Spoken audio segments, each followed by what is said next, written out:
So we are talking about accounting equation, which basically means that we will be talking about that for an organization, resources will always be equal to obligations. So that gives rise to an equation called accounting equation, which means assets are equal to liabilities. Now these liabilities, we can bifurcate them into two subparts, which means that liability can be towards outside party, I will call it outside liability, and to the owners, so I will call that as owner's equity. Owner's equity can further be subdivided into two parts. One part is because of the money that owners have contributed, which is called capital. And one part is that if the business makes any gains or expenses or losses, then all the pluses and minuses also belong to the owners. So that will be talked about in a new column called retained earnings. And if owner introduces any money, then we will call it as capital. So basically, accounting equation can be further expanded as assets are equal to outside liability plus capital plus retained earnings. Okay. So what we'll do here is that we already started with some examples where I kept on imagining certain transactions and we kept on trying to fit the impact of those transactions in this equation. Today we'll look at one more example, and the objective will be that can we see the nature of all the transactions as it affects the accounting equation. So this is where we were in the last class. Before I start, any questions up to the last part that we had already covered in the last class? Any questions?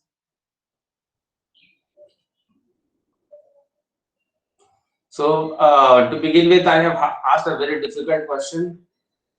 So difficult that it has three very complicated answers that you can say that yes, I have a question, no, I don't have a question. And third, you can say that I don't care whether I have a question or not, get lost. Okay, fine. You guys remember that system we started with long time back, where every 6th day somebody will volunteer to just give me voice responses. ABM Wallo, once again, it's your turn. So make your voices heard. ABM and FPM guys, I think. Okay. So keep giving me some voice responses as well. Don't let me get this feeling that I'm teaching to some hosts out there. Okay, so we'll start with this example. The example starts somewhere. Okay, on my hard copy, it starts on page 42. That is the case of Music Mart. It says that original capital contribution. January 1, John Smith starts an incorporated CD and tape store called Music Mart. So can you guys locate that page? I think it's page 51 or something. So what is the case name? Case name abhi पूछ रहे हो? It's too late. 5 marks deducted. तुम्हारे लिए अलग से एक class participation का smarting scheme डालेंगे और नंबर काटेंगे इसमें.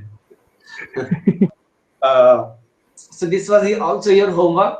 Okay, so the least you could have done is at least figure out कि कौन सी किताब की बात हो रही है. Okay, fine. I also gave for all those lazy guys out there, I also gave you one way out, right? And you don't have to actually solve it, just read the case and figure out some opinion that what would you have done. Okay, फिर भी नहीं पढ़ के आओ, I don't know अब क्या करें. Maybe तुम्हारी मम्मी को फोन करना पड़ेगा Ram Prasad. That's what I'm gonna do. Okay, almost like I've gone back to kindergartens now. Okay, let's go ahead. So here are certain transactions. So 4 of them are, I think 4. Yeah, 4 of them are already solved in the textbook for some for a starter kit, and then we'll look at some more complicated transactions to see how they feature on the accounting equation. So first one is that on day 1, January 1st, the owner invests $25,000 just for sake of poor Ram Prasad. Somebody just mentioned कौन से page number की बात हो रही है PDF. Sir, page number 44. Example is starting from 44. Okay, fine.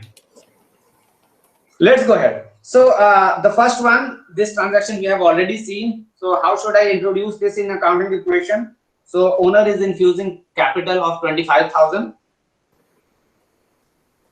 Cash is coming into the business with what value? 25,000. And the business has a new obligation called capital of 25,000. Okay, this we had already seen, and also you can see the solution in the book also. Next one, once again, these 3, 4 are very simple one. We have seen it, so I'll go a little bit faster. But it doesn't make still doesn't mean that if somebody has a question you should not ask. Feel free to stop me and ask. Okay. Next one, on January 2nd, it says that Music Mart borrows 12,500 from bank, and the term they use is that it will be called notes payable. So if they have mentioned the term, we'll stick with that term. If they had not actually mentioned it, then we could have created our own terminology. We could have called it loan, we could have called it borrowing or whatever. If they mentioned it, better to stick with their terminology. Okay, so what is happening? Because of loan dispersal, you will get 12,500 and you will get a new liability called a notes payable. So notes payable plus 12,500. Okay, so this is a new obligation and you have gotten some resources called cash. So everything simple up till here. All good? Okay, let's move ahead. Number 3, it says on January 3rd, 5,000 amount of cash has been utilized to buy inventory. Okay, now here I will go to the treatment, or rather everybody would understand the treatment, but I want to point out something. But here you say that after 5,000 they are mentioning paying cash. They have said that they have bought inventory worth 5,000 paying in cash, right? So these words have specifically mentioned paying in cash.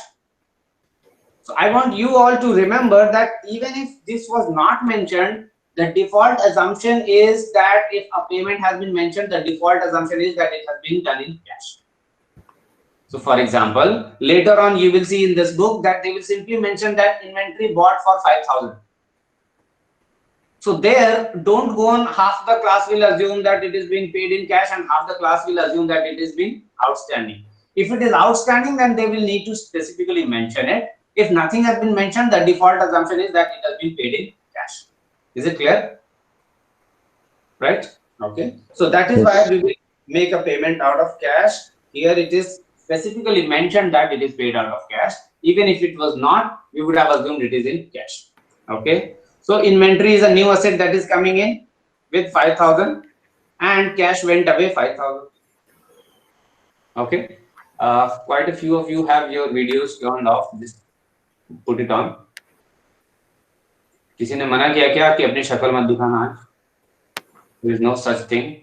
I don't care whether you have combed your hair or whether you are sitting in banyan or t-shirt or what. कुछ तो पहना है तभी on करना भाई, कुछ नहीं पहना तो मत ऑन करना. Okay. See, online classes also that perennially we are in vacation mode. So if you just walked in like that, so kholi or 2 class miss kar diya, suddenly you start with this class. So don't do that disaster. And others, there are 2, 3 more people. Okay, camera problem and internet problem, of course. I think you guys are excused. In general, keep this on so that actually, you know, it will also help you out. Suddenly, let's say the office decides to call you guys back and you have been keeping your camera off all this while. They will say, who is this guy who's sitting in our classroom? So get your class fellows also some familiarity that who are you. Okay, let's go ahead. Number 4, it says that on January 4th, what has happened is that 500 worth of inventory has been sold to get 750 cash. Okay. How do we enter this? How do we enter this transaction? So remember, here I will do the treatment in slightly different manner as it has been done in the book. So whenever a sale happens for a retailer or a manufacturing firm, always remember there are 2 things happening. One is revenue generation is happening and one is that inventory is getting consumed. So the consumption of inventory has become an expense and the sales has become a revenue, resource generation. So both of them need to be entered one by one. Let's do that. Here what has happened in expense, 500 worth of inventory has fallen down, and because it has become an expense, owner's claim in the business should also fall down. For any expense, why am I doing it separately? You will understand it once I go to the next topic, where I'm formally introducing that how to prepare income statement and balance sheet. Here we are just looking at the arguments. So maybe I would have in previous examples classes I would have mentioned that this is not how we formally prepare income statement and balance sheet. Here it's more like we are looking at the flow of the transaction, that what headings are getting affected. Once we know the arguments behind this, then we will look at the formal process later on. And there this distinction will be needed. So that is why I insist that you keep the bifurcation going. So because this 500 become an expense, I will reduce retained earnings also by 500. So let us do the expense part. So negative 500 here. So this one is representing that inventory is gone. Inventory has fallen down. Now, what is the reason why inventory has fallen down? That it has become an expense. So the moment something becomes an expense, I will create a new heading called retained earnings, and I will reduce owner's claim by 500. Fine. So what does this 500 negative mean, and what does this 500 negative mean? Is it clear? Yes, sir. Okay, fine. Is it clear? वाले time पे बताना था कि is it clear or not clear? Clear, sir. I have even given you freedom that don't care also you can tell, but at least you need to tell something. Don't care, get lost, or whatever. So Sir, then I will tell you get lost or something. can we But- write but you just Sir, get- what about the reserve 750 expense earnings of out of RE? it? अभी कर रहे हैं. So only half of this transaction we have recorded. Remaining half is still left. That is the income part. What has happened here? That the organization has generated a revenue. So if something revenue has generated, who does it belong to? It belongs to owners. So I will increase owner's claim by 750. And cash has also come in. Cash has come in by what amount? 750. So I will also increase cash. So let's do both of these. Cash, let me increase. Cash increase, very difficult. You need to add 750. And then because this 750 belongs to owners, so I will also add 750 to owners to represent that now their claim in the business has gone up. So in the book, what has happened is that they will give a combined figure for this, both of these plus and minus. They will straight away give it 250 addition. For the time being, I will highly recommend you to keep maintaining the bifurcation. Okay. Why bifurcation? Because there are two things that are happening. If you write just one amount here, you will miss that part, or rather it will not conceptually register to you that two things are happening in this transaction. So that is the reason why I say that keep mentioning these two separately. Okay, next one. So for the next one, we go to 2-3 pages later, and then we go to the Music Mart Inc. case that has been mentioned at the end of the book, end of the chapter, sorry. Okay. Let's go to all these transactions now. Before I go to the first transaction, I just want everybody to notice the paragraph just before that. So it says, after you have recorded these events, prepare a balance sheet in proper form. Assume that all these transactions occurred in January and that there were no other transactions in January. So they are saying that everything that happened in January is here. Okay. So before I move ahead with what I was going to say, Shobik has something to say. Yeah, Shobik, go ahead. Can we write reserve, retained earning as reserve and surplus? Okay, good point. So I think I mentioned this in the previous class. If not, I will mention it now. So there are other names also to this term called reserves and retained earning. In case of Indian companies, the term used is called reserves and surplus. I had also shown you this when I showed you Tata Motors ka balance sheet. There, just below capital, it was mentioned reserves and surplus. Basically, they are trying to mention retained earnings here. For all purposes of this class, I will continue to mention the word retained earning because you should be flexible with terminologies when there is not one terminology that is uniformly used across the different countries. For example, capital, this one is uniform.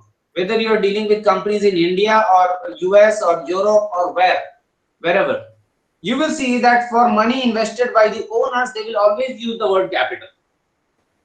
But for this one, it is not a standard name.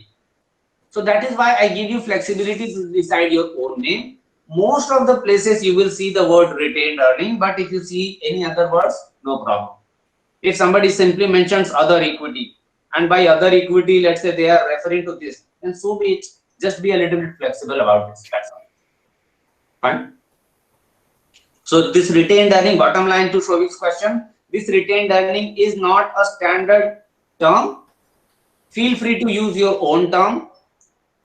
Don't use once again some XYZ and later on fight with me, sir, I meant by XYZ, I meant retained earning. Use something that is very intuitive. Yeah, go ahead. Sir, here like we paid for the inventory in cash. Matlab someone else paid for the inventory in cash. So like if they hadn't paid, then the 750 would have gone in accounts receivable or something, right? In the asset Yes, section. yes. अभी next वाला आ रहा है. Amount receivable, sorry. Yes, yes. Next is exactly what you have just asked. That is the next transaction. But before I go to the next transaction, thoda sa little bit of detail that I want to draw attention of the class. So I'm coming to your point very soon. Yeah, Ishan, go ahead. Sir, wanted to ask one thing other than retained earnings or reserves and surplus, since it's entirely about owner's claim. Can owner's equity be mentioned as a line item? Just asking. Owner's equity can be, but then it would mean everybody heard what Ishan just now said. Ishan, right? Just now said. Yes, sir. Yeah, everybody heard what he just now said. He is saying that instead of writing capital and retained earning, can I maintain one line item called owner's equity? Right? That is the question. I would answer this, but before that, let me see whether somebody wants to answer this. Just use your common sense. Can I add them up and simply write all the pluses and minuses here itself? And call this, instead of retained earning and equity, instead of these two lines, I can simply call it owner's equity. So in that case, we don't understand why the equity is changing. I mean, the point of it is also to know where it's coming from, right? Yeah, you got this. And sir, So that's the idea. and then long-term finances should be Why you used are for making- long-term finances should be used for capital expenditures. And if you are making revenue expenditures, then they should be not deducted from the capital, but from the profit and loss account. Okay, Or so something. that is not the reason, Tushar. In fact, Rishabh and Tushar have given two differing opinion, or rather two differing reasons. I'll explain to this, but before that, anybody has any other point to add? Sir, it will give a clear understanding how much the business So same point as Rishabh said. Alright. Yeah. So basically, So like just wanted to say, sir, to that, for example, in accounts payable also we have a different statement stating accounts payable में भी किसको कितना pay करना है, किसको पूरा like X person को इतना pay करना है. So in this also we can have a different statement stating owner's equity का bifurcation. So I don't think this would be a problem. okay. See, there are three things that are going on. So Ishan, what you are mentioning is completely different point. I will come to that point. First, let me come to Tushar's point, and then I will come back to the point that Rishabh and somebody else, I think Vaishak, mentioned. Basically, what is happening here is that what Tushar is saying is that if I start doing all the addition and subtraction here, it would mean that I'm using long-term fund for something short-term. That's not what is happening, Tushar. So the moment I take this cash and the moment I put this in bank, now there is no distinction between this note and that note. Right? So all the pluses and minuses here doesn't mean anything that you are using long-term fund or short-term fund. That you need to look at very closely, that what are you doing? So this part of whether you are using long-term for short-term reasons or vice versa is not visible here. For that, you need more details from the management. Everybody understood the question and the answer? The question was that, let's say ILNFS, you guys know the ILNFS case. What was the problem? Problem was that ILNFS had too much of a load.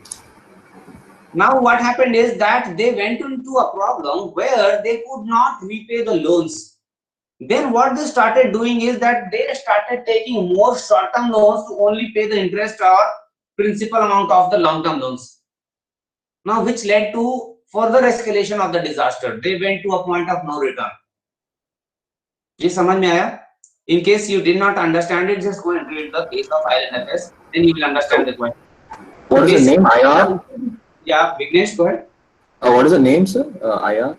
ILNFS. IL and FS. So basically the problem that occurred is that they started using short-term loan to finance long-term obligations. So when you repay your long-term loan, these are long-term obligations. So basically you should generate revenue from operations itself, and that should service the loan. But they could not do it, so they started going for the short-term loan. What I'm saying is that whether this phenomenon is happening or not will not be visible whether you do the addition or subtraction here versus you make a separate column. For that part, you need additional information, okay, which is not here. So that is not the reason why we do this bifurcation. The reason why I'm doing this bifurcation is that, let us say there is a company in which there is a balance sheet, and in the balance sheet they say owner's equity of 20,000 crore rupees. Okay, let's say 20,000 crore rupees. Now, can you from this figure out that this 20,000 crore rupees that belongs to owner is okay, but is it because the owners had given 50,000 and the business is making losses? Or is it because owners had given 1,000 and business had made profits? What is this because of? So you see that what does this 20 constitute? Is it an information that people would want to know? Is it an important information? Very much. In fact, one of the most crucial information is this, the bifurcation. कि लगाया कितना था and what are you getting? Why did you invest and what are you getting? Right? So it is for that purpose we maintain this distinction, that we keep those parts which owners have given separate, so that we know that this much we owe to the owners, not because the business is doing good or bad. It is because owners had given me money earlier. And then this part also you are maintaining, but you are maintaining it separately to say that this much money you owe to the owner because business did good or bad. ठीक है, समझ आया? That is the reason why we want two columns and not one. One conceptually would not have been incorrect, but it would give us less information than we would have wanted. Yeah, I'll come to your question, Ishan, very soon. But let's ask what Bhumi is saying. Yeah, go ahead, Bhumi.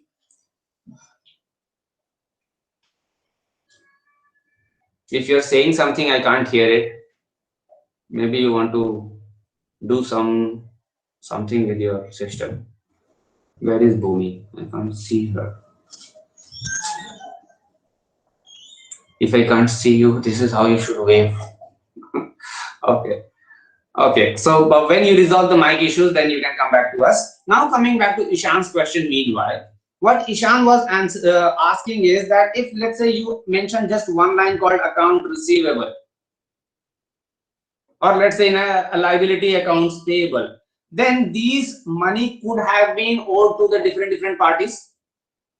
So should we not maintain it like accounts payable towards Mr. Y, accounts payable towards Miss X, so on and so forth, right?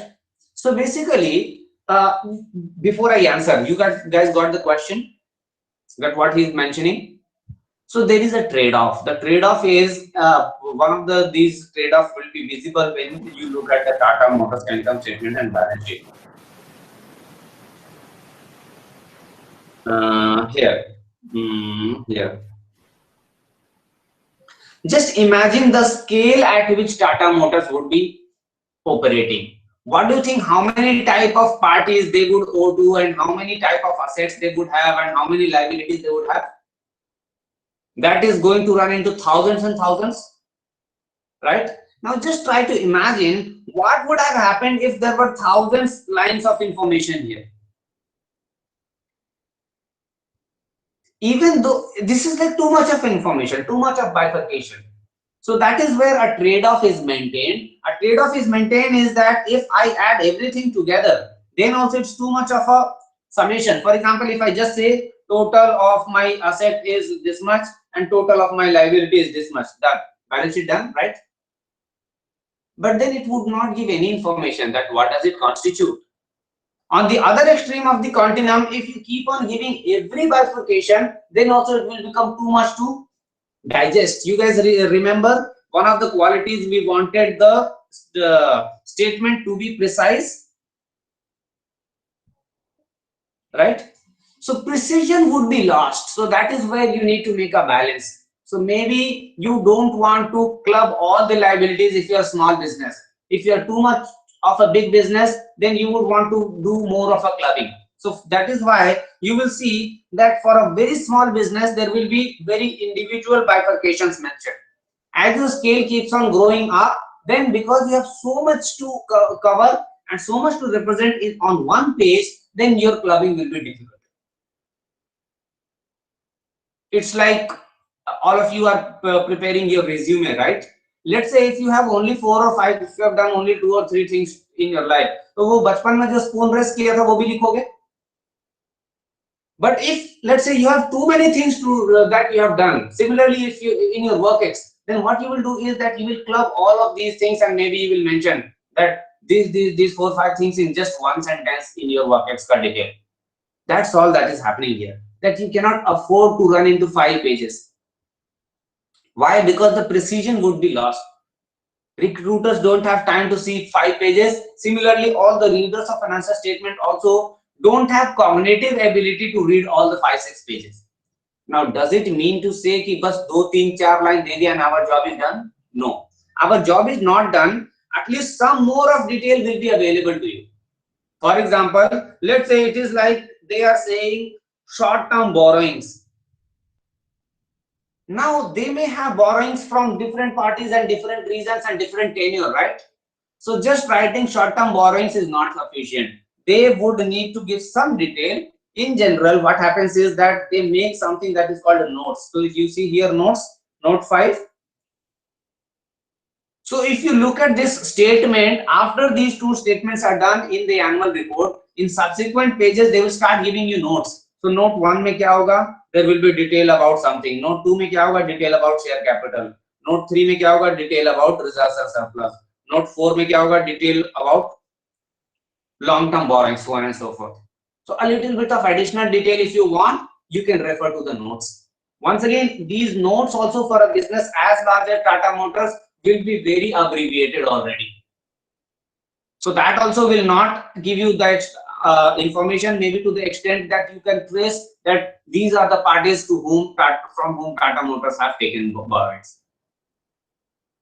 Fine. Maybe all the bank borrowings will be one piece. Maybe all the debentures will be one piece, and maybe all the term loans that they would have given to they would have taken is in some other place.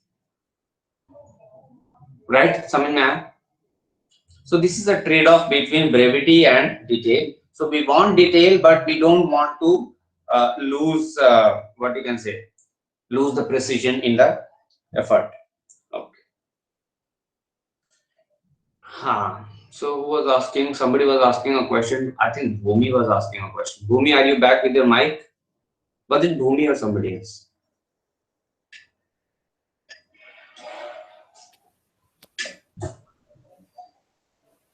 Okay, no problem. Meanwhile, you can join with your phone. So you can use your phone for mic if you are using your laptop. If you are already using, so just do something about it and you can come back. Meanwhile, I'll move ahead a little bit. One small point, because I have mentioned it, I want you to clarify, I want you to notice is that did you guys notice there that something was called non-current and current? Non-current था कि short term था? What was the word used here? Anyone remembers before I? So non-current and current था. Okay, non-current and current. So just one more set of terminologies. So in general, your assets and liabilities will be bifurcated into 2 parts. One part will be called current and one part will be called non-current. Okay, this is the spelling of this current is electricity wala current.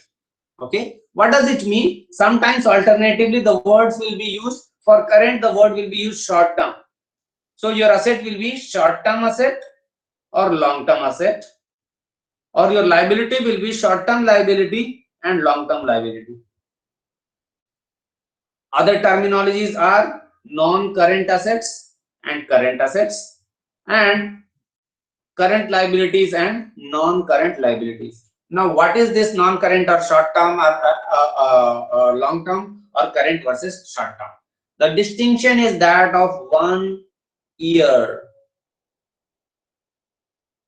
So on the date of preparation of balance sheet, if you think a liability is going to be served within 1 year or less, you will call it current liability. For example, let's say you have a salary outstanding, and you think that within 1 year you will be paying it up, then it will be called current liability. Let's say you have a loan of 5 lakh rupees, and you think of this 5 lakh rupees, 4 lakh you will be paying second year onward, and of this 1 lakh you will be paying in next year itself. So 1 lakh will be called current liability and 4 lakh will be called non-current liability. ठीक है, समझ आया? So in case of assets, you have written a short-term asset slash current asset, right? Yeah, that You is have written a next. Okay. printing mistake.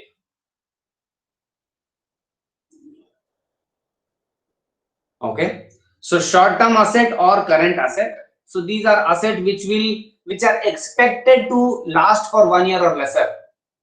For example, your account receivable, if you think they are going to pay you back within next 1 month, 2 months, or 3 months, they will be called current assets. If you have land, building, furniture, something which you think are going to last for more than 1 year, you will call them non-current assets. Okay, distinction is clear. So the distinction is only that of a year. Okay, let's get going. So what I wanted to draw your attention towards is that notice the phrase that is being mentioned is that they are mentioning that all the transactions that happened in the month of January are mentioned here. Now, what do you deduce out of it? Why has it been mentioned? It has been mentioned because they are telling you that the accounting period for this is January. So you should start considering 1st January, whatever year it was. Let's say it was 96, because that's how I can only think that tapes and CDs were relevant around this period. And the period ends on 31st January 96. And it is on this date that you are asked to prepare a balance sheet. So everything that happened in this month needs to be recorded for that matter. Fine. So basically they have given you the information about the accounting period, which is 1 month. So you should keep in mind that accounting period can be 1 month, 1 quarter, 6 months, or whatever. In this situation, it is 1 month. Fine. Everybody with me? Yes, sir. Yes, sir. Yes, sir. Okay, good. So let's go to the first transaction. The first one, it says the store purchased and received merchandise for 5,000, agreeing to pay within 30 days. Means payment has not happened so far. So as somebody was asking a little while earlier that what we would do, this is what we would do. We would receive inventory, 5,000 has been received to us, and then earlier as we were adding cash, now subtracting cash, now no cash has gone out, so there is no need to subtract any cash. But what has happened is that now we have new obligation. If you buy inventory from somebody and you haven't paid, so you have created an obligation, as I have already discussed it in last class, so that's why I'm going a little bit faster here. So this obligation will be called accounts payable. You could write creditors or trade payable, all one and the same thing. And then we will write 5,000 of obligation. So a purchase of inventory, if it was done in cash, then it was resulting into a plus and minus in the asset side. If it is not done in cash, then it is resulting into plus in the asset side and plus in the liability side. Fine. Okay, let's move ahead. Let's go to the next one. Once again, this one also I'll go a little bit faster and then I'll slow down. Okay, next one is merchandise costing 1,500 was sold for 2,300, which was received in cash. So once again, let me point it out just for the repetition's sake, so that it gets ingrained in your brain. So even if this was not mentioned, received in cash, then default assumption would have been this received in cash. If they want to tell otherwise, then they would have to mention. Okay, so let's do the transaction. So as I told you that in case of a sale, there are two things that are happening. One is sale, one is expense. So for sale, let us do the recording. For expense, let us do the recording. For sale, what has happened? 2300 cash has come to you. So cash needs to go up. Let me increase the cash. So cash will go up by 2300. And what else? You have generated a revenue. You have generated resources in this period. So you will add owner's equity by 2300. Why? You are saying that because of this revenue, owner's claim in the business has gone up. So that is what this 2300 represent. Now sale part is done. Let's go to the expense part. Expense part, what has happened? You have consumed certain inventory. So let me show that. So the moment inventory has been consumed, it is gone. कहीं तो revolt हो गया. Yeah, Bharti, you are revolting for some reason. Okay, 1500 worth of inventory is gone. So we have reduced inventory. So this part is only recording that inventory is reduced now. Now what has happened to inventory? Have you returned it? Have you consumed it? So it so turns out that you have consumed it. So consumption needs to reduce owner's claim. So owner's claim will also fall down by 1500. Fine, because this is representing an expense has happened. This one is representing an income has happened. This one is representing that cash has come into the business. This one is representing that inventory has moved out of the business. Fine. Any question up till here? All good? All good, sir.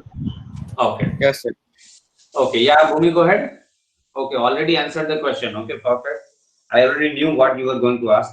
No such thing. In general, it so happens in the class. Most of the time. Okay.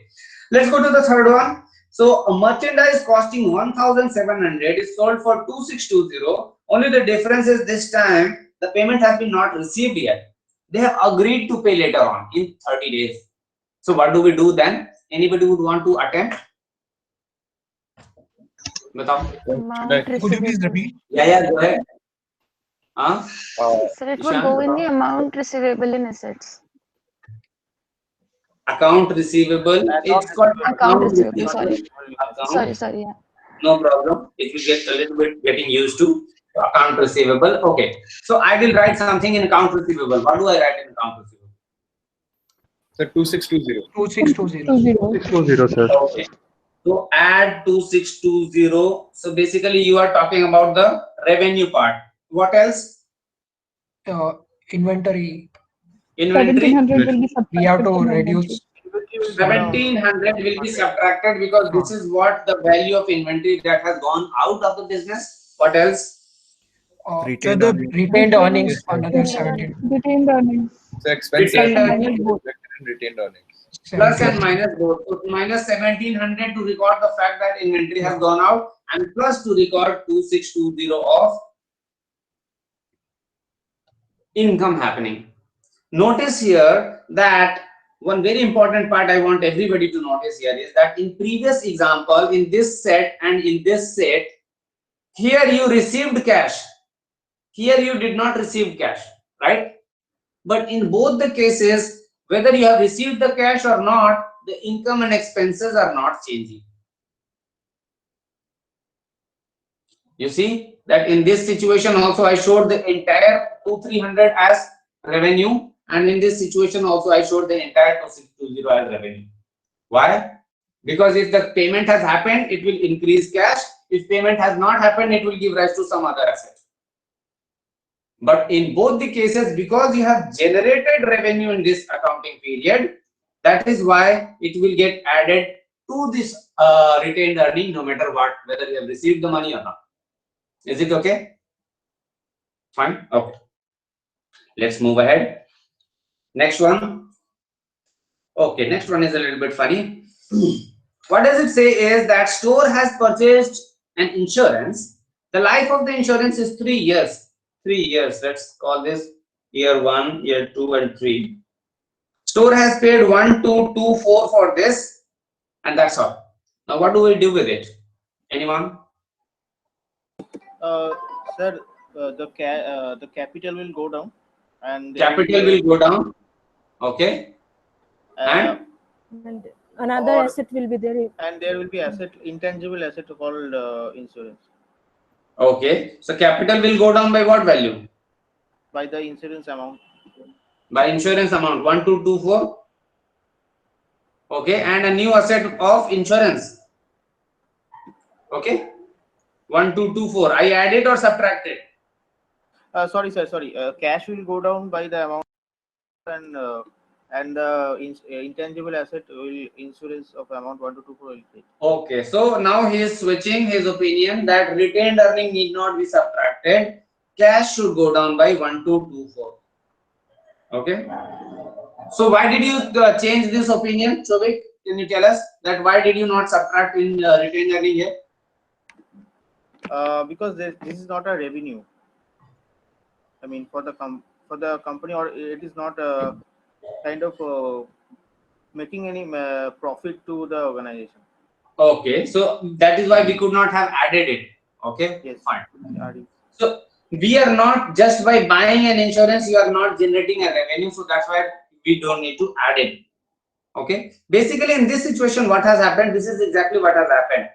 You have spent an asset to generate another asset. This asset, I will use a little bit of prefix here. I will call it prepaid insurance.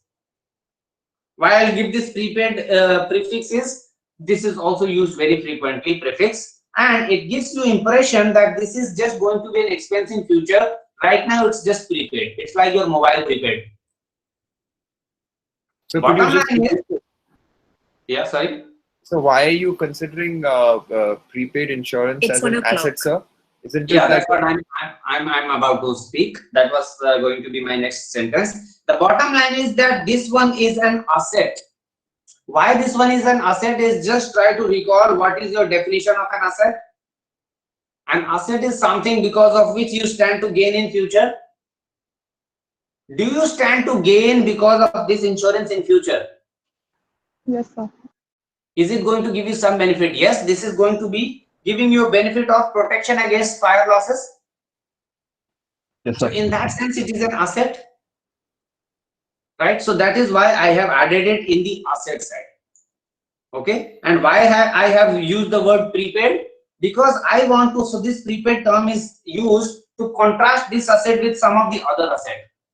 Some assets which are not called prepaid, they will be of the nature which can sell off in the market.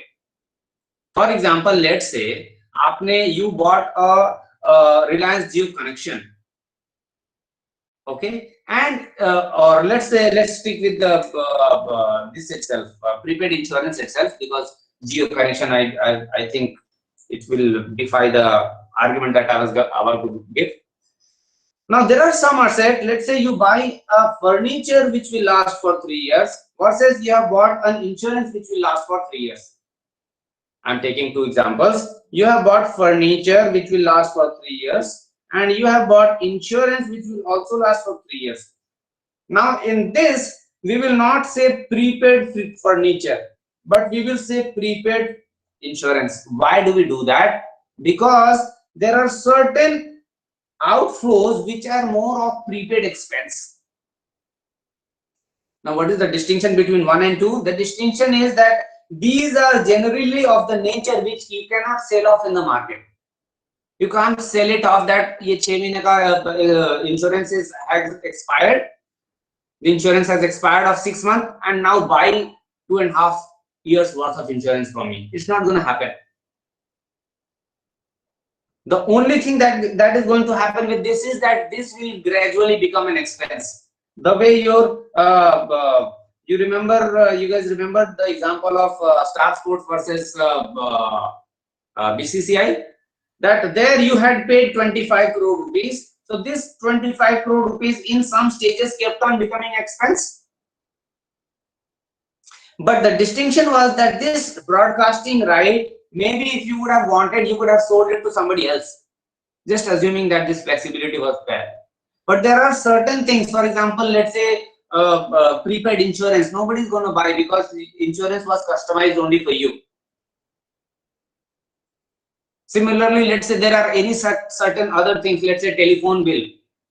In general, it's difficult to sell unused telephone bill to somebody else. if you have taken a prepaid plan. It doesn't happen. So that will also be treated as prepaid expense. So that is why the usage of this term called prepaid. It only refers that this asset is slightly different from other asset. It is an asset only in the sense that it will save me some cash outflow in future. It is not an asset like any other which we can sell off whenever we want. Okay, so that is why we use the word prepaid. Okay, now I'll take the questions first and then I will tell you what further needs to happen. Yeah, Bhumi, go ahead. Yeah, sir. So my question was, in case of insurance as well, let's say we have to pay some premiums in the future, right? In that case, it is something that we have to pay, right? Yes. So shouldn't it be considered as a liability? But it is still giving us the benefit in the future, right? So it, by definition, it still counts as asset. So Okay. which of the two should be considered? Okay. There are two things that you are mentioning here. Let me break this question one by one. So why this one is an asset? Why do you think that why this guy has paid 1224 towards? What does it this 1224 represent? So he's insuring his premises against fire, right? So if in Okay. case fire happens, yeah. So is this the premium or is it something else?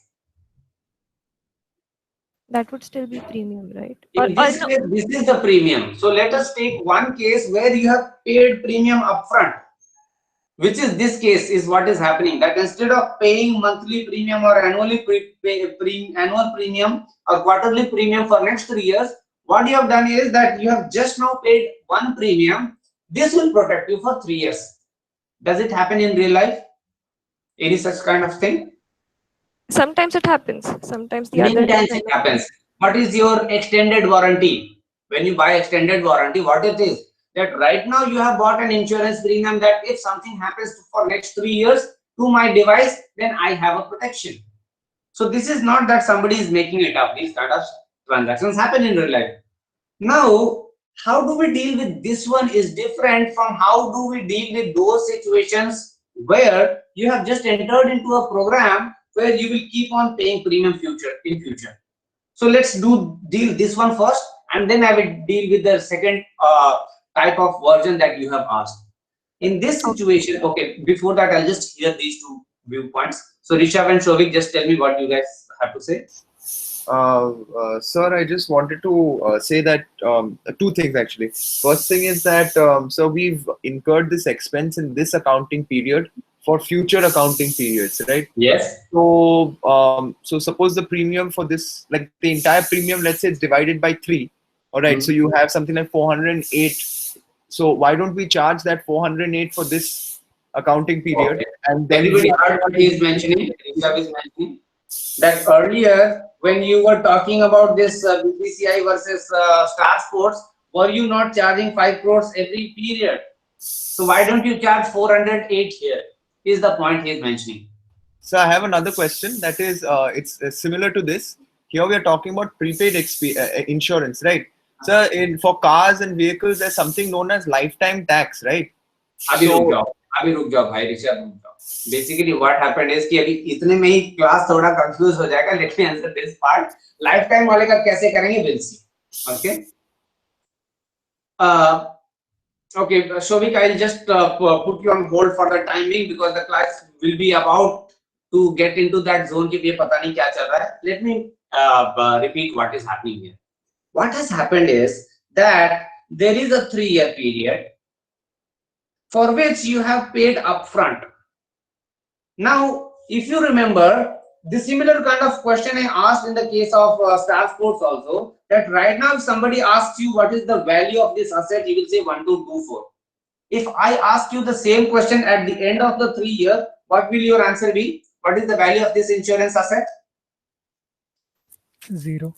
At the end of 3 years, this would be completely gone, right?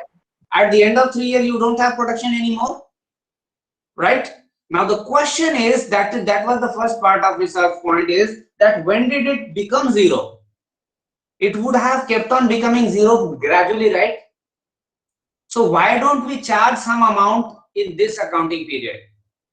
So up till here I agreed with Rishabh. Only thing I differ is that you cannot just straight away charge annual amount.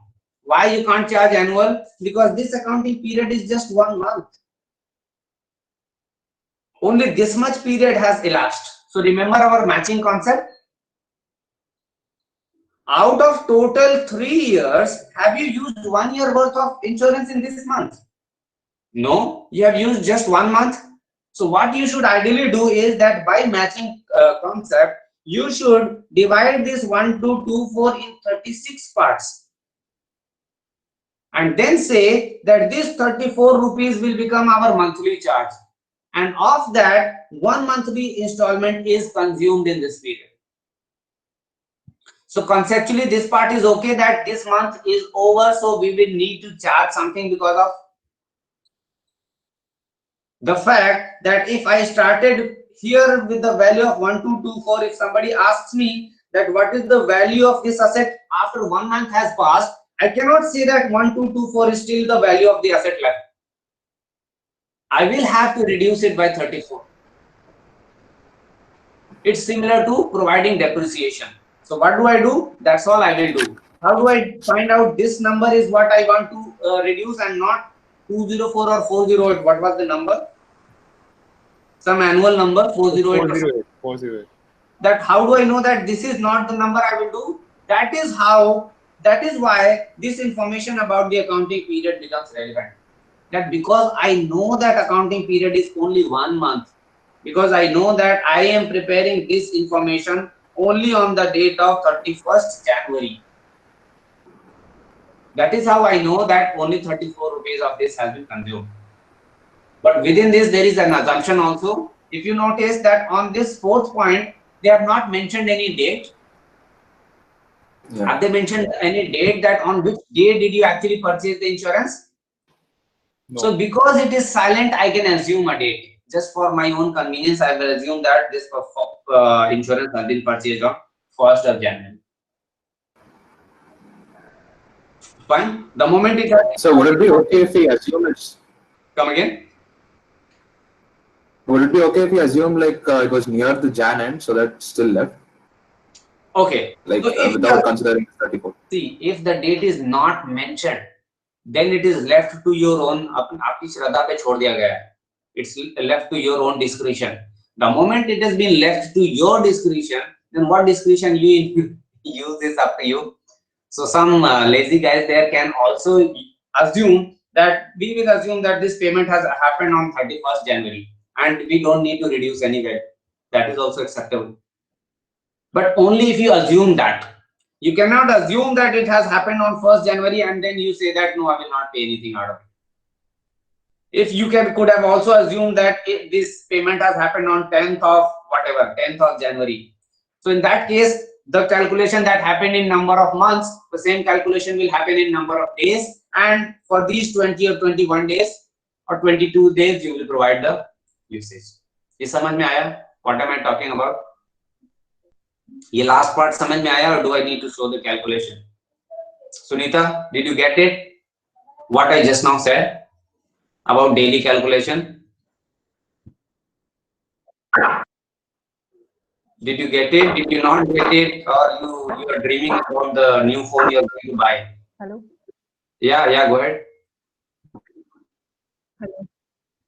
So actually, I didn't get it. So कब बताओगे? Why do you have to give me additional task of guessing it by the facial expression? So these are also some of the reasons why I insist on putting all the videos on. That sometimes you might not be feeling like asking a question, but then if I see your face, then I get कुछ साल हो गए पढ़ाते तो थोड़ा experience तो हो गया है. Basically what I'm talking about here is that remember our matching concept. I'm talking about matching concept. So this is matching concept in practice going on. It's okay if we spend quite a bit of extra time here because invariably in your section I end up spending extra time. But the fact is that the concept need to be exactly clear. What are we doing here is that first of all, to implement matching concept, the first information we need to know is what is the period, what is the accounting period. You guys remember there was one concept called accounting period? Accounting period, there was one concept. It said what? It said a very simple sentence. Yes, sir. It said that whenever you prepare a statement, you prepare it keeping a period in mind. Now, when you read this concept, then there it would have felt like such an easy and lame concept, that why do we even need to put this as a separate point? We need to put this as a separate point precisely for this reason. What reason? That now what has happened is that on this 1st January, so we'll freeze our assumption that this payment has happened on 1st January. Okay. So we will assume that on 1st January we have paid for insurance. What did we pay? We paid 1224. And now what is going to happen is that this 1224 rupees is going to give me a benefit over next 36 months. Now, what am I preparing my statement for? I am preparing the statement from this date to this date. What is this date? This date is 31st January of that year. Let's say 96. So the period, accounting period started with 1st January and ended it with 31st January 96. Kitne din pass hue? This is what we call 1 month. Basic of maybe somewhere in kindergarten we would have studied this. So this is called a month. Because it's called a month, then that is why we will break it into number of months. Now how many months? It says that 3 years. So how many months in 3 years? 3 into 12. Right? So these many parts are there which represents that out of this total asset pool, every month you are consuming $34. That is how matching concept is getting implemented. So you cannot say straight away that an entire 1224 has become an expense in 1st month itself. You will say that because you are using it in 1st month also, 2nd month, 3rd month, 4th month, so on and so forth. So you will keep on charging 34 rupees in this manner, $34 in this month, then $34 in next month, then $34 in next month, 34, so on and so forth. You will do it 36 times. And that is how you would have reduced this entire value to 0 over 36 month period. This is what we are doing in this example. Now I am creating an imaginary situation where we change this assumption. So earlier we assumed that this payment has happened on 1st of January. Because this question is leaving it at your discretion, you could have assumed something else. Only if you guys are some daredevils, so you can go ahead and assume something else. So let me assume something else. Let me assume that if this payment actually happened on 10th of January 96. Now, how much period in this accounting, how much time in this accounting period did you consume this insurance? Did you consume it for full 1 month? You have not consumed for full 1 month, a little bit lesser. Now this calculation is going into number of days, right? Can you see that? From month, this calculation is going into number of days. That in this month, I consumed it for how many days? I think 22 days. I consumed the insurance for 22 days. Yahan tak samajh mein aa raha hai? Sunita, are you getting it? Now, because of this, what I will do is that I will break into that per day. What is my per day charge? So how do I find per day charge? 3 into 365. This is your daily charge. Can somebody quickly tell me how much is this number?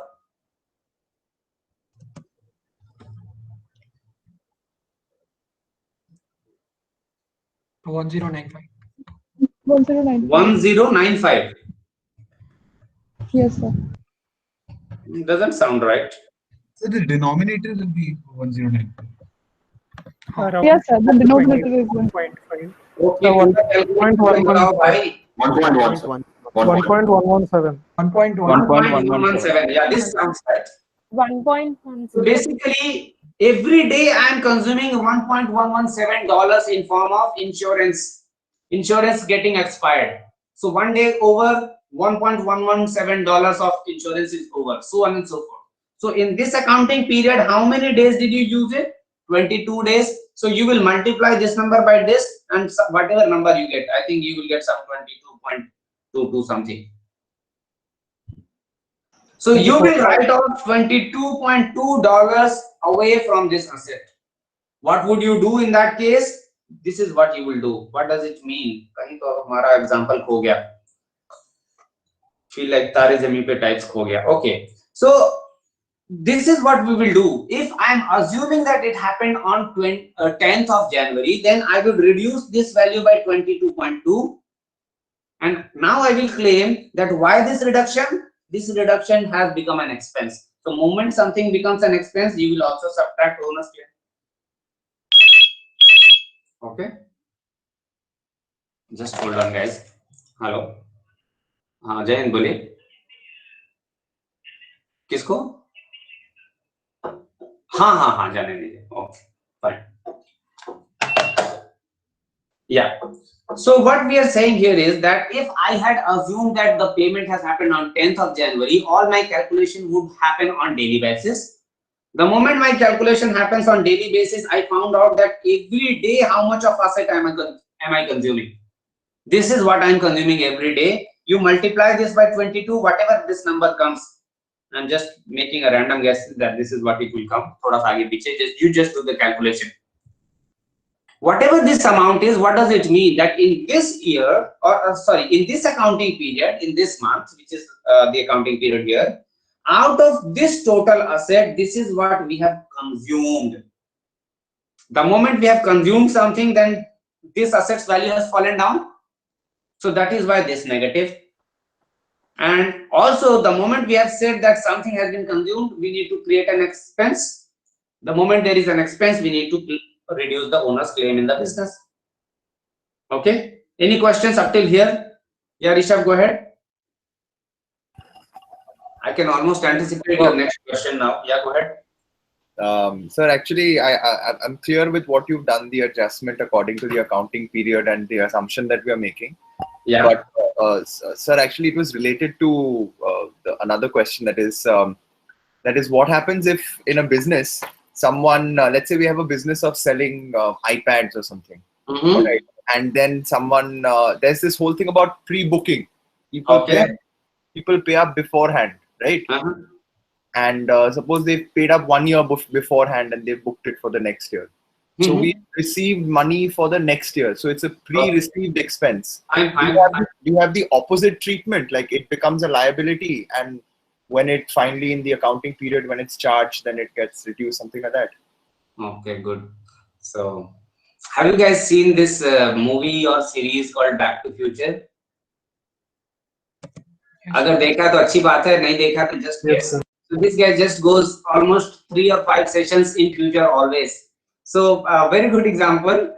It's I will answer your first point also, which you were mentioning, that one time payment जो कर दिया पूरे for the lifetime. हाँ sir, उसको उसमें एक चीज add करना है सर. अरे ऐड मत करो, I will just answer it क्योंकि my class will surrender, so I need to manage remaining 59 guys also, right? So I'll just mention it to you right now that this particular point will come into a next case that we will do. So this exact point of one time payment will come, a very similar point. Okay? So उस case में आ जाएगा. If that doesn't get answered, then whatever your question is, तो उस समय पूछना. Right now it is a little bit looking at ahead. Okay. Coming to the second point that I can incorporate right now. So let me repeat what he is asking. Very interesting question. What he is asking is that you sold something and did not receive. So for that we have done this treatment. Actually, you know what? Before that, let me make sure that people understood this insurance treatment perfectly well. Then I will move ahead. Before I move to the next point, so that would have been a new point. So before I move to that, did you guys understand this treatment? That why I would subtract 34 here and 34 here? I made an assumption that payment has happened on 1st of January of the insurance, and because I know the accounting period is of 1 month, so I would have consumed 1 month equivalent of total 36 month ka insurance. That is why this reduction. Okay. So any question in the insurance part? Sir, just one question. Sir, in that Star Sports problem, what you did was, like if say for the 5 years, there are different number of matches. Say in the first year, there are 30 matches. So reduction will not be dependent on time, but the amount of matches. Number of matches. Okay. So, like, wouldn't that be the case? And in the insurance case, what if we don't exercise the insurance at all? So, like, wouldn't Doesn't matter. So whether you exercise the insurance or not, that is not going to be dependent upon this treatment. That will be a new thing. Okay, let me take this part first. That what if, let's say, tomorrow 1,000 worth of goods are damaged and insurance company pays back. Then nothing, you don't even touch these. You subtract inventory 1,000 and you add cash 1,000. Why? This negative is because your 1,000 inventory is destroyed and this 1,000 is because insurance party paid back. ये समझ में आया सबको? What did I just now assume? Now it need not always be same. In general, insurance guys paid a little lesser, right? What if you lost 1,000 ka inventory but insurance guys paid you only 900? Next point, next assumption. So this difference has become your loss because of fire. And who will bear the loss? Owners. Owners बैठे उसी के लिए. So you will subtract owner's claim by 100. तो ये समझ में आया? That none of these are affecting what is happening to the insurance premium and the asset called insurance. These things are not affecting it. Fine. Everyone clear with this? A little bit of detour that we took. Okay. Rishabh, I will come to your point, but let me just make your section at par with the rest of the section by discussing the fifth point, which is not a difficult one, and then I will take your point. Fifth one, what is being said is 24,000 of land has been purchased, of which 6,000 has been paid in cash, and 18,000 you have just promised to pay. So after the last transaction, the balance sheet is not balanced, right? What you did is prepaid insurance, you added 1224 minus 34. You subtracted 34 from the retained earnings and you subtracted 1224 from the cash. Okay. So it's not balancing. Okay, dekho. Let's see. This minus and this plus. Is it balancing? Oh, yes, sir. Yes, sir. I saw it wrong. Sorry, sir. Okay. Okay, fine. Okay, fine. So let's move to the next one. The next one says 24,000 worth of land has been purchased. So I'll just go a little bit quicker. It's only because I have already exceeded time and I need to answer Rishabh's question also. This will come in many forms later on also, but it's a good time that somebody has asked. Finally, he has asked something which can be answered right then and there. Okay, good. So one asset is coming to your business called land. You could have called it with some other name also, but here because they have bought land, I find this one more intuitive, so I have used the word land. So land is a new asset. Its value is 24,000. Okay. So this part is representing that 24,000 worth of land has come to your business. How have you done the payment? Only 6,000 you have paid in cash, so cash will go down, but only by 6,000. So this is -6. So in the left hand side, what have you done? You have added 24 and subtracted 6. Fine. What about this 18? What do we do with this? Anyone? Accounts payable. Accounts payable, no. This becomes an obligation. Loan, Don't sir. There's no Mortgage. Sir, borrowing. Mortgage loan is introduced. 18. Mortgage loan, Borrowing, mortgage payable, mortgage on land, whatever, payable on land, outstanding on land, all these terminologies are okay. Don't call it loan because this is different from loan straight away. Okay. Mortgages are in general a little bit different from loan. Borrowings can be borrowing. What head do we use? Mortgage. You can call it, that's what I'm trying to explain. So let me complete my sentence. You could call it mortgage. You could call it mortgage on land. You could call it outstanding on land. You could call it payable on land, whatever name. All these are okay, but you could not have called it accounts payable. Don't call it accounts payable is the only point I was trying to mention. Okay. Why? Because accounts payable is a specific name kept for when you buy inventory on credit. Here you are buying land on credit. If you were a business where your main business is buying and selling land, then you could have called it accounts payable, but not in this business. This is which business? Tape and CDs business, right? So that is why we will call it by some separate name. Okay. Sir, can we call it land account? No, account क्यों use कर रही हो? Account तो मैंने बताया भी नहीं है अभी. Land is an asset, so I would want to call it land. Now, if you simply call it land, it's giving a sound of an asset than an obligation. So use something आगे और पीछे which gives you an intuition. You could have conceptually you could have called it XYZ also. Nothing wrong. Only thing is that this doesn't give you any intuition that what does it represent.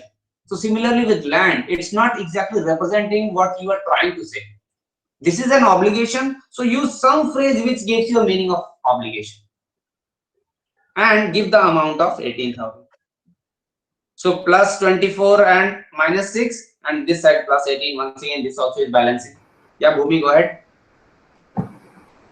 Sir, when we use the term debtors or creditors, can something similar be used for mortgage as well?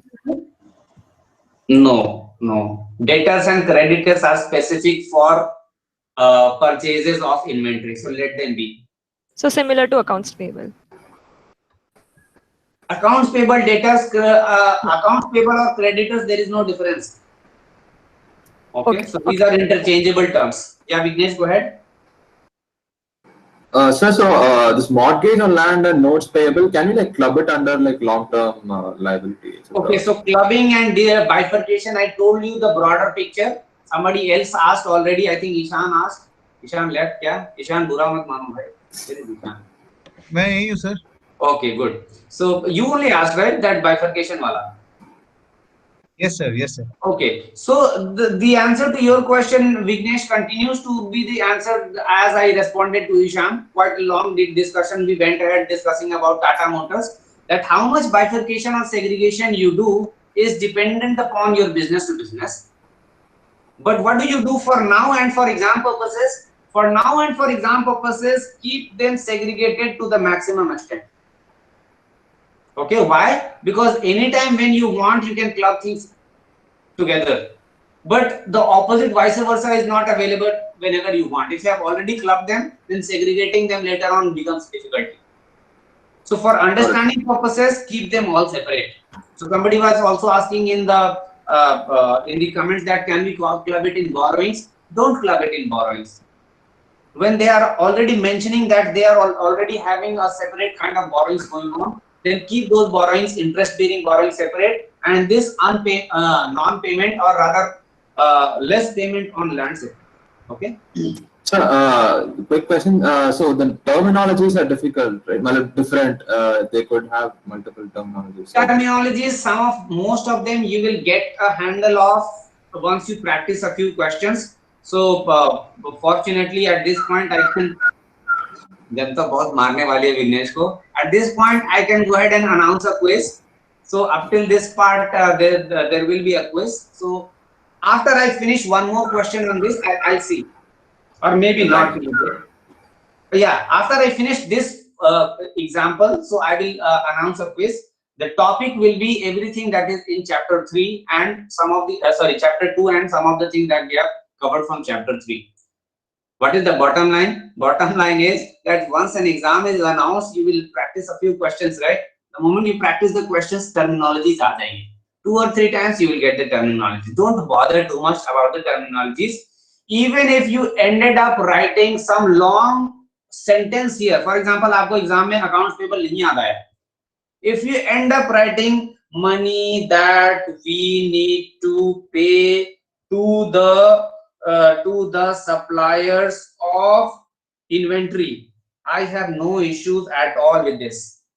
Why? Because conceptually it is correct.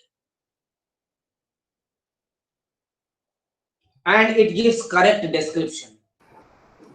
Got it. So when I read it, I understand that you have mentioned it in liability side and you are exactly mentioning it the reason, then it's okay. Why? Because once again, did I give you the example of being a cricket selector versus a cricketer? Did I give you the example? No. Yes, sir, you gave, sir. The Personal cricketer are basically chartered accountants and all the bookkeeper people basically, and ignore chartered selected. accountants. Basically, the objective here is that once a statement has come to you, you should be able to understand it. So this preparation part is more for you to understand the plumbing system. It's like end of the day, we will ask that whether we should go for this system or that system. You will not be able to understand unless you know at least a basic of how the system is working. So for that purpose, it doesn't mean to say that all these words and jargons are useless. It only means that concepts are more important for you. That's all it means. That once you get the concept that this thing, whatever it is, should be in the liability side, at least for the time being, you're good to go. After 1 or 2 or 3 questions, you yourself will feel kitna lamba kaun likhe, aise karke likh do, and I'm good to go. Okay, so don't get afraid of the jargons too much. You will also get the jargons. If you don't, just write whatever is the intuitive explanation of what you are trying to express. Fine. Some of the places I will not accept it. For example, if you write capital ki jagah money that we have taken from the owner, which we think we will return, but we are not. There I have a problem. I have told you that this is capital, capital, capital. Why? Because in day-to-day life also you will hear the word capital, and there the meaning is somewhat different. That is why I want for these topics or for these pointers, I want you to be specific about the jargons. Other places, mortgage may just write whatever essay you want. I don't care. As long as you have written it in the liability side and you have written 18,000 plus, it's all right. Okay, fine. Okay, now finally coming to now I'm not extending the class. Rishabh is extending the class. So coming to his question. So what he is mentioning is that if you sell something and you did not receive, you have created an asset called account receivable. Now he is asking a flip side of this, that you have received the money but you have not sold it. Do I create a liability then? Let me repeat what he is going to, or rather let me explain what he is saying. He is saying that let's say an advance order has come to you. People have given you money that when this movie comes, I want this movie ka CD. You have just kept the money, that's all. The movie has not come, you have not yet given the CD. What do you do with it? So intuitively the answer you gave, Rishabh, is exactly right. In that situation, we will create a liability. What has happened in this case? Cash has come in. Let's say somebody gives this business $500. This $500 is that when the movie comes, give me the movie. Right now you have not given the movie ka CD, okay, or tape, whatever it is. But the cash has come. The moment cash has come, you have no option but to add $500 here. This is beyond you now because you have got the cash. If you check your bank account total, it would have increased by $500. So you need to do this. I think nobody should have any doubt about this. What else I will do? I will create one obligation. Now this obligation, you can create whatever name you want. There are some frequently used names. I will use those only for your understanding purpose. This is what we call advance, okay, or advance revenue. Or sometimes there are some also complicated terminologies. Chartered accountants, in case you are awake, go ahead and give me some more terminologies. Chartered accountants कितने हैं इसमें इस class में? Sir इसको advance question बोल सकते हैं sir? Advance question कुछ नहीं sir. Whatever you want to call it, you can call it. There are some jargons here. BCom वालों और CA वालों कब बोलोगे? Can you use pre-received? वैसे बोल सकते हैं pre-received कुछ. अरे जो मैं अब इससे से ज्यादा फ्रीडम क्या दूं? The only thing is that it should give an intuition that you need to fulfill certain obligation because of this, and this should be in the liability side. That's all that it matters. In general, you will see this word advance revenue or revenue received in advance or advance sale. Advance sale भी कभी-कभी mention करते हैं. Advance sale क्या होता है? Advance sale is not your revenue, but it is just an obligation. Income received in advance. All these kind of things can all these kind of terminologies are interchangeable. Fine. So jargons, deferred revenue, no, deferred, I don't think deferred revenue. But there are certain jargons for this. When these jargons will come, I think it will come in chapter 4. I will just, hopefully I'll remember and I will notify this. If I don't, definitely getting scared of the questions, you will yourself ask, sir, ye kya terminology mention kar rahe hain? So bottom line is that this will be an obligation, and this will sit as an obligation until you fulfill your promise. Let me complete this story right here, that on next day, let's say you actually fulfill this promise, what do you do then? तो आपने 500 का cell किया, but the CDs or the inventory actually costed you only 400. What do you do? So revenue has become of 500 and expense has become of 400. Okay, so expense part remains as it is. What would you do in case of an expense? Reduce 400 from inventory and reduce 400 from retained earning. ऐसा ही कर रहे थे. ये question समझ में आ रहा है या बाकी क्लास चली गई खाना वाना खाने? ये जो सब लोग just repeat the last part. Video of करके बैठे. Let me, I'll come to it, Tamisha. Let me get the attention of these guys जो अंधेरे में बैठे हैं. Siddharth, Urvashi, Rakshana, and who all? Gautam, Jayant. Yes, sir. Yes, sir. Yes, sir. Videos. Let me see what you are doing. खाना खा रहे हो कि क्या कर रहे हो? नैप ले रहे हो? I don't care what you are doing, but only thing I wanted to say is that this is an interesting question. It is going to bother you soon enough, so it's better that you get it done right here. Is that a vice versa case could also have happened where you got the money, but you have not done the sale yet. So on that day, what you would have done, you have added the cash and you have created an obligation. थोड़ा zoom out कर देता हूँ. You have added the cash and you have created an obligation. Now I was just about to complete the story that what do you do when you actually do the sale against this? This is what you do. So for that I assumed an information that assume 400 का inventory गया है और 500 का sale हुआ है. So first of all I will do the expense part. Expense part remains as it is as we were doing in the previous sale. What we were doing in previous sale? For the expense part we were reducing the value of inventory जितने का inventory has moved out. In this example, I am assuming 400 worth of inventory has moved up. That is why this negative 400. And because it has become an expense, that is why owner's claim got down by 400. That is about the expense part. Let us record the revenue part. Are you getting cash because of this? No, cash you had already received. Will you be getting cash in future because of this? No, you have already received cash. Is it a revenue? Yes, it is a revenue. The moment it is a revenue, owner's claim needs to go up by 500. Fine. Now, can I add cash? No, cash is already received. What will happen is that I will reduce this obligation. I will say that this obligation is fulfilled. Fine. समझ आया?